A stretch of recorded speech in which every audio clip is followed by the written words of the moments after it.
1000 வந்துச்சுன்னா இந்த மாதம் சம்பளம் வந்துடும் யூடியூப்ல வந்து வியூஸ்க்கு ஏற்ற மாதிரி காசு. உண்மையிலேயே நல்லா பேசுவோம் அப்படி நல்ல மனநிலை இருக்கு. அதுக்கு முக்கியமான காரணம் ஒரு பெரும் திரளான மாணவர்கள் இல்லாமல் ரொம்ப கமிட்டடா ரொம்ப குறைவான மாணவர்கள் இந்த அரங்கத்தில் இருப்பது எனக்கு மிகுந்த சந்தோஷத்தை தருகிறது. எதற்காக இது சொல்ல வேண்டும் என்று ஆசைப்படுகிறேன் என்றால், தமிழில் 2 முறை நோபல் பரிசுக்கு பரிந்துரைக்கப்பட்ட சுந்தர ராமசாமி என்கிற ஒரு முக்கியமான எழுத்தாளரை நாங்கள் திருவண்ணாமலைக்கு முற்றம் என்கிற ஒரு இலக்கிய நிகழ்வுக்கு பட்டிமன்றம் எங்கேயாடா அவர் வந்த அன்று மழை பெய்து கொண்டே இருந்தது. நான் படித்த டேனிஷ் மிஷன் மேல்நிலைப் பள்ளியினுடைய மைதானத்தில் எல்லோரும் ரவுண்டா உட்காந்து அந்த முற்றம் நிகழ்ச்சி நடக்கும். இந்தியாவின் மிகப்பெரிய ஆளுமைகள் அத்தனை பேரும் அந்த நிகழ்ச்சிக்கு ரொம்ப கம்ஃபர்டான ஒரு சோஃபா எல்லாமே இருக்கு. யாருமே சேர் கிடையாது. ஐபிஎல் சுந்தரராமசாமி சொன்னார்,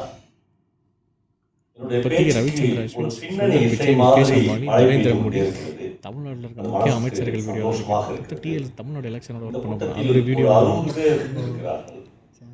சப்ஸ்கிரைப் பண்ணிக்கிறதுல மறந்துருச்சு யூடியூப் ஓப்பன் பண்ணி சப்ஸ்கிரைப் பண்ணி ரொம்ப ஆச்சரியமாக காமிக்கிறான். பெரும்பான்மையான பேச்சாளர்கள் அல்லது பெரும்பான்மையான அரசியல்வாதிகள் தங்களுக்கு முன்னால் ஒரு பெரும் திரள் இருக்க வேண்டும், ஒரு மனித திரள் இருக்க வேண்டும் என்று ஆசைப்படுவார்கள். அந்த திரளை எப்படியாவது ஓட்டுகளாக மாற்ற வேண்டும் என்கிற கணக்கும் அவர்களுக்குள்ளாக பல பேருக்கு இருக்கும். பேச்சாளர் பேசுவதற்கும் ஒரு எழுத்தாளர் எப்பொழுதாவது பேசுவதற்கும் நிறைய வித்தியாசம் இருக்கு. பேச்சாளர்கள் நீங்கள் எந்த சந்தர்ப்பத்திலும் அவர்களால் 1.5 மணி நேரமோ 2 மணி நேரமோ நீங்கள் டைம் செட் பண்ணி கொடுத்தீங்கன்னா அது ஒரு இடம் பேசி முடித்து நன்றி சொல்லிவிடுவார்கள். ஆனால் ஒரு எழுத்தாளருக்கு எதிரில் உட்கார்ந்து கொண்டிருக்கிற உங்களுடைய ஒரு முக அசைவு அவனை டிஸ்டர்ப் பண்ணிச்சுன்னா அதுக்கப்புறம் பேச மாட்டான். ஏனென்றால் அவன் அந்த மேடையில் தான் சிந்திக்க ஆரம்பிக்கிறான், அவன் அந்த மேடையில் தான் தன்னுடைய உணர்வுகளை கடத்த ஆரம்பிக்கிறான். இது ரெண்டுக்கும் மிகப்பெரிய வித்தியாசம் இருக்கிறது. நமக்கு நிறைய விஷயங்கள் பள்ளிக்கூடங்களில் கற்றுத்தரப்படவில்லை என்று தோன்றுகிறது. உதாரணமாக, நல்ல கவிஞர்கள் தமிழ்நாட்டிலிருந்து ஒரு 5 பேர் பேர் சொல்லுங்கள் என்று நம்ம கேட்டால் நம்ம வைரமுத்து, முத்துக்குமார், யுகபாரதி என்று சீரியஸாக சொல்லுவோம். ஆனால் துரதிருஷ்டவசமாக இவர்கள் யாருமே கவிஞர்கள் இல்லை. இவர்கள் திரைப்படங்களுக்கு பாடல் எழுதுபவர்கள். திரைப்படங்களுக்கு பாடல் எழுதுபவர்களும் கவிஞர்களும் வெவ்வேறானவர்களாக இருக்கிறார். இந்த அடிப்படை புரிதல்களை கூட நம்முடைய வகுப்பறைகள் நம்முடைய குழந்தைகளுக்கு உருவாக்க தவறிவிட்டார்கள். யார் தமிழ்நாட்டினுடைய மிகச்சிறந்த கவிஞன், யார் தமிழ்நாட்டினுடைய ஆகச்சிறந்த எழுத்தாளர், யார் தமிழ்நாட்டினுடைய ஆகச்சிறந்த ஓவியன், யார் மிகச்சிறந்த, எல்லாமே நாம் சினிமாவிலிருந்து எடுத்துக்கொள்பவர்களாக மாற்றப்பட்டுவிட்டோம்.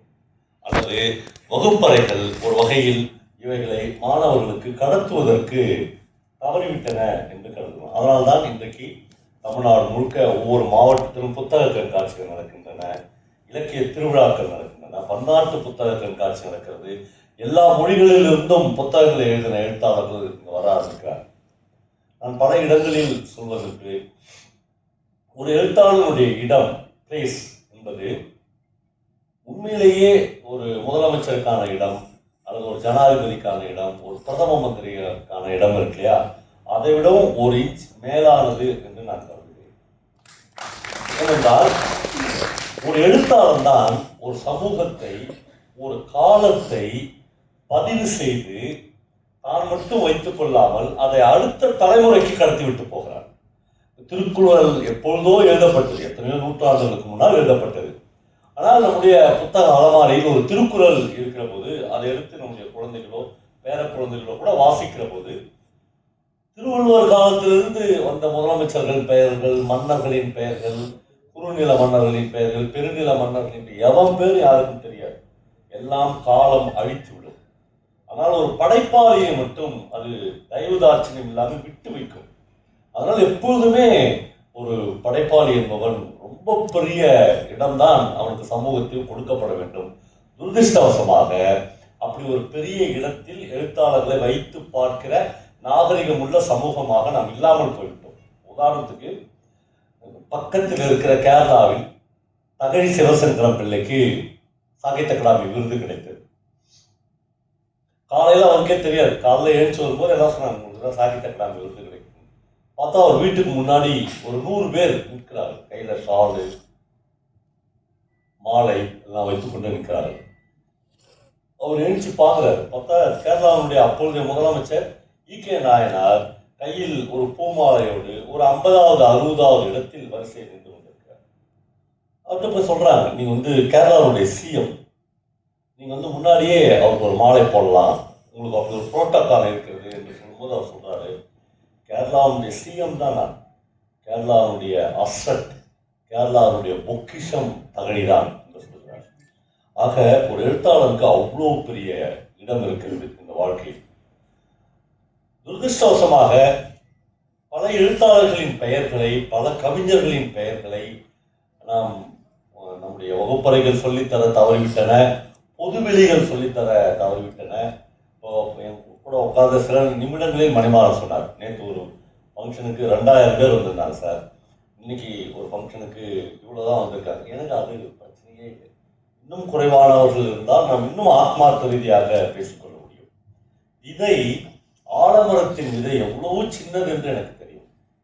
ஆனால் அதுதான் ஒரு மிகப்பெரிய ஆலமரத்தை அவ்வளோ பெரிய விருதுகளோடும் வேர்களோடும் மிக பிரம்மாண்டமான ஒரு விருட்சத்தை உருவாக்குறது. ஆனால் எண்ணிக்கை பெரிதென்று நான் நினைக்கவில்லை.